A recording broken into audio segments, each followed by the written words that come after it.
بسم اللہ الرحمن الرحیم۔ السلام علیکم ورحمۃ اللہ تعالی وبرکاتہ۔ ناظرین کرام، اس سے پچھلے درس میں ہم نے سورہ انعام 10ویں کلاس کے کورس کے متعلق ہم نے ایک آیت طیبہ کی تلاوت کی تھی، اس کا ترجمہ سیکھنے کی کوشش کی تھی، اور اب ہم آگے چلیں گے۔ چونکہ یہ سورہ مبارکہ سورۃ الانعام ہے اور اس کی ایک آیت طیبہ کے ہم الفاظ اور معنی جو ہیں وہ پڑھ چکے ہیں، تو اس سے پہلے کہ ہم اگلی آیت کے الفاظ معنی جو ہیں وہ پڑھیں، تو تمام احباب سے درخواست ہے کہ وہ اس چینل کو سبسکرائب کریں، لائک کریں اور شیئر کریں، تاکہ وقت پہ تمام ویڈیوز جو ہیں وہ آپ کو ملتی رہیں۔ اب چلتے ہیں ہم اگلی آیت کے الفاظ معانی کی طرف۔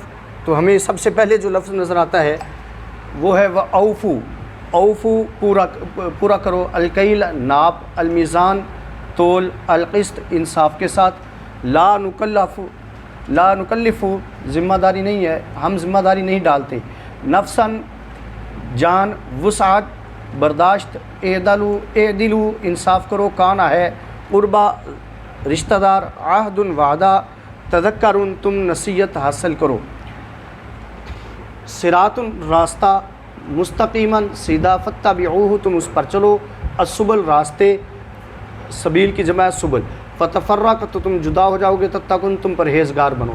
اب ہم چلتے ہیں کہ یہ کون سا لفظ کتنی تعداد میں جو ہے وہ قرآن پاک میں استعمال ہوا ہے۔ تو پہلا لفظ ہے اوفو، پوری کرو، تو یہ جو ہے قرآن پاک میں 66 مرتبہ یعنی 66 مرتبہ جو ہے قرآن پاک میں استعمال ہوا ہے۔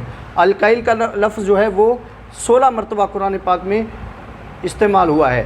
المیزان یعنی تول، یہ لفظ قرآن پاک میں 23 مرتبہ استعمال ہوا ہے۔ القسط کا لفظ قرآن پاک میں 25 مرتبہ آیا ہے۔ لا نکلف، یہ لفظ قرآن پاک میں 8 مرتبہ آیا ہے، اور اس کا مطلب یہ نہیں کہ سیم حالت میں، بلکہ یہ بات یاد رہے کہ روٹ ورڈ کے ساتھ یعنی مصدر کے ساتھ، مصدر سے نکلنے والے آگے جتنے بھی الفاظ ہیں اس کی مختلف فارمز ہیں، حالتیں ہیں، ان حالتوں میں یہ تمام حالتیں جو ہیں وہ 8 مرتبہ جو ہیں وہ استعمال ہوئی ہیں۔ نفساً قرآن پاک میں نفس کا لفظ جو ہے 298 مرتبہ استعمال ہوا ہے۔ وسعتن برداشت، وسعن 32 مرتبہ جو ہے یہ لفظ استعمال ہوا ہے۔ اعدل و عدل 28 مرتبہ استعمال ہوا ہے۔ کانا فعل ناقص ہے اور اس مصدر سے 1390 مرتبہ جو ہے یہ فعل ناقص استعمال ہوا ہے۔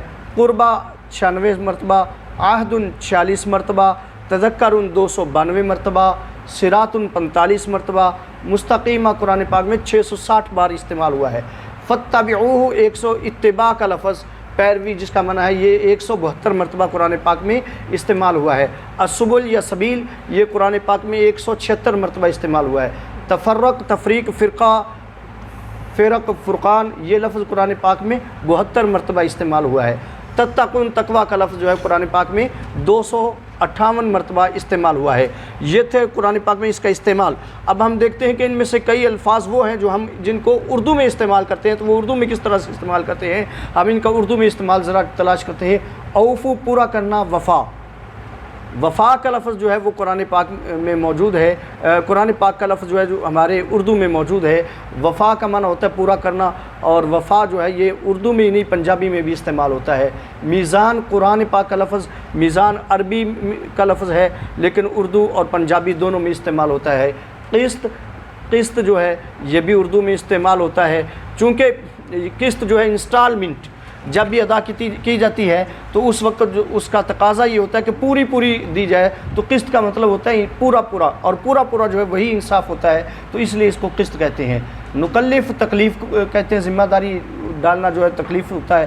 اور نفس، جان، اور نفس کا لفظ جو ہے وہ سیم ٹو سیم قرآن پاک کا لفظ جو ہے ہم اردو میں استعمال کرتے ہیں۔ وسعت، وسعت کا لفظ، اور وسیع جو ہے، یہ دونوں لفظ جو ہیں قرآن پاک کے الفاظ جو ہم اردو میں استعمال کرتے ہیں۔ عدل و عدل سیم ٹو سیم قرآن پاک کا لفظ استعمال ہوتا ہے۔ قربا، قرب، قریبی رشتہ دار کو، نزدیک والے کو کہتے ہیں۔ عہد، عہد کا لفظ جو ہے وہ سیم ٹو سیم اردو میں استعمال ہوتا ہے۔ تذکر، تذکیر، اور یہ تذکیر کا جو لفظ نصیحت کے معنوں میں اردو میں ہم استعمال کرتے ہیں۔ صراط، اس کو صراط کے لفظ کے ساتھ ہی اردو میں استعمال کرتے ہیں۔ مستقیم، استقامت یا مستقیم، یہ دونوں لفظ جو ہیں قرآن پاک کے ہم اردو میں استعمال کرتے ہیں۔